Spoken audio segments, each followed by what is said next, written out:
Hello, my dear students. Today I am going to tell you what happens in the poem The Pied Piper of Hamelin. You should know who has composed it. The poet of this poem is Robert Browning, who belonged to the age 1812 to 1889. He was an English poet and a playwright, and he wrote dramatic poetry. This is also one of his dramatic poetries only, and he is today remembered for his contributions to poetry and is counted among the best known poets of English literature. This poem is one of Browning's best known poems relating the classic legend of the town of Hamelin and its burghers who, desperate to rid the town of the rats that were overrunning it, engaged the Pied Piper, a mysterious personality, to lure the town's vermin, which were rats, to their death in the river Weser, which flowed there. He had a secret charm, his pipe, hanging around his neck, which led creatures to follow him whenever and wherever he wanted. He asked for 1,000 guilders to rid the town of harmful rats, which had scared everyone. Hamelin was overjoyed when they got rid of it, but when the piper reached the mayor and the corporation to take his fees, they refused to pay. So the piper began to blow his pipe again. This time, all the children of the town followed him just like rats, and he took away all the children to Koppelberg Hill and shut its door. The final short stanza is addressed to Willie, and the speaker insists upon the importance of keeping promises.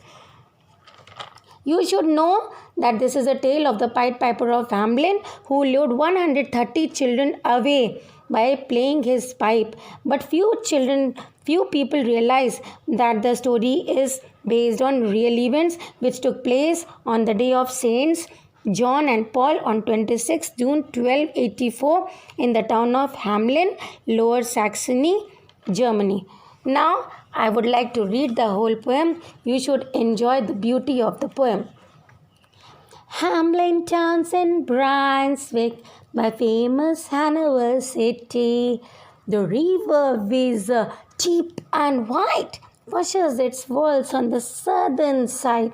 A pleasanter spot you never spied. But when begins my ditty, almost 500 years ago, to see the townsfolk suffer so from vermin was a pity.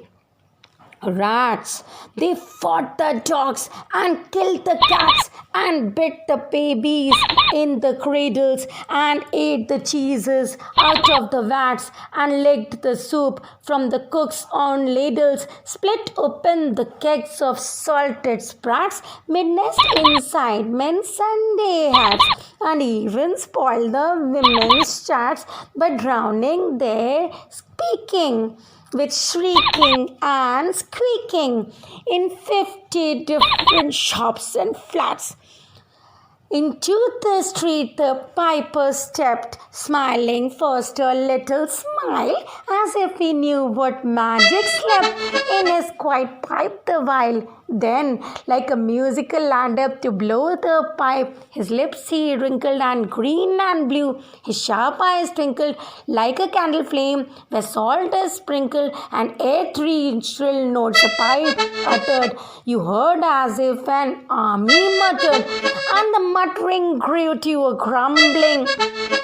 And the grumbling grew to a mighty rumbling, and out of the house the rats came tumbling. Great rats, small rats, lean rats, tawny rats, brawny rats, brown rats, black rats, grey rats, tawny rats, grave old plodders, gay young fiskers, brothers, fathers, mothers, uncles, cousins, cocking tails and pricking whiskers.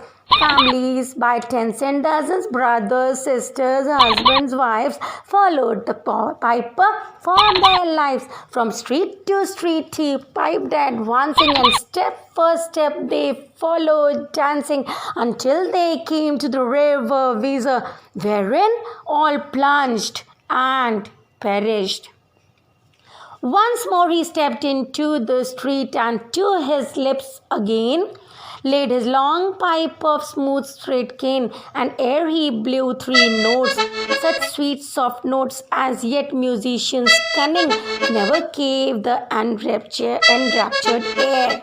There was a rustling that seemed like a bustling of merry crowds jostling and pitching and hustling. Small feet were pattering, wooden shoes clattering, little hands clapping, and little tongues chattering. And like fowls in a farmyard when barley is scattering, out came the children running, all the little boys and girls with rosy cheeks and flaxen curls, and sparkling eyes and teeth like pearls, tripping and skipping, ran merrily after the wonderful music with shouting and laughter. So, Willie, let me and you be vipers of scores out with all men, especially pipers, and whether they pipe us free from rats or from mice, if we have promised them aught, let us keep our promise.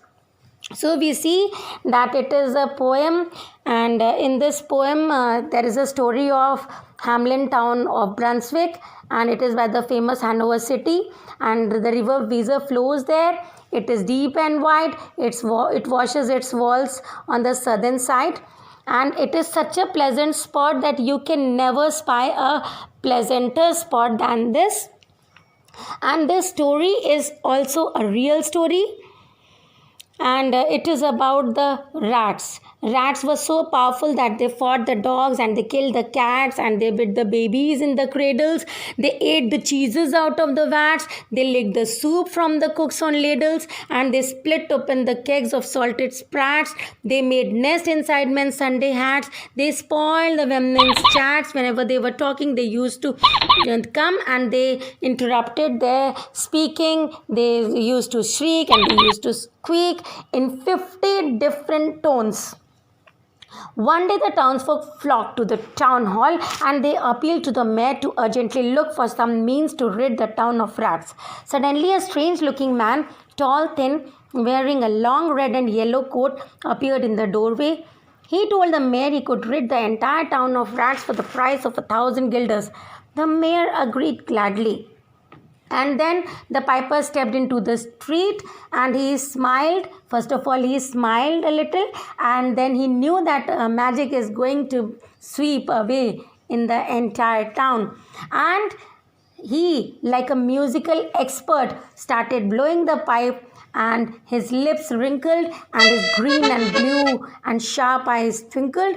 And here the simile is there. Here the eyes are compared to a candle flame where salt is sprinkled. See, when the candle flame is there and when we sprinkle salt in that, suddenly the flame turns into green and blue. So the same type of eyes he had. He had that sharpness in his eyes which were like a candle flame. So here the poet has used figure of speech simile. When we compare by using like as or so, that is called simile. And ere three shrill notes, ere means before he could utter three shrill notes, and it seemed as if an army was muttering. Some rats started following, and then some more rats followed it. So the muttering of the rats grew to a grumbling. It became fierce, and then it became more fierce. It became fiercer and fiercer. It changed into rumbling, and then it changed into more fierce, and then the rats were following him, tumbling one after the other, and there were different variety of rats: great rats, small rats, lean rats, brawny rats, brown rats, black rats, grey rats. And they were young also. They were young, those who could walk faster, and there were old ones, those who could walk slowly. There were fathers, mothers, uncles and cousins. All family of rats were there.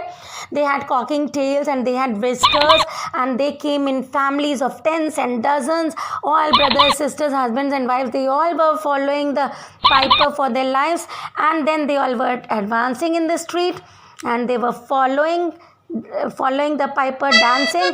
And then the piper took them to river Weser, and they all went in the river Weser and died. Now the townsfolk were rejoiced. They were very happy. Hamelin was at last free of rats. The piper asked the mayor to give him his due. The ungrateful mayor and the corporation refused, saying that as the work was already done, all they could offer the piper was a hearty drink of wine. They did not know what fate would befall the people of the town for their ingratitude. Now, as a punishment and as a revenge, he stepped once more into the street and he started blowing his pipe again. And then, before he could blow 3 notes, there was a rustling and there was a bustling, the justling and then hustling, and then small feet were pattering. Can you guess whose feet were these? These were the feet of the children of the town. Their wooden shoes were clattering, their little hands were clapping, they were chattering, and they came here again. The simile is there, the figure of speech simile is there. They came like fowls in a farmyard when barley is scattering. So just as when barley is scattered in a farmyard, all the fowls of the farm, they come to eat that barley. In the same way, when the pipe was blowing, all the children, entire children of the town, they followed the piper. They came running. The little boys and girls, they had rosy cheeks and they had curls. So they all came after piper, followed the piper, and they had sparkling eyes, they had teeth like pearls.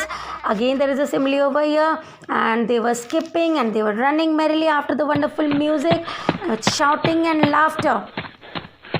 And the piper led the dancing children to the high Koppelberg hill, and a huge cavern opened in the hillside, and the children followed the piper into the cavern, never to be seen again.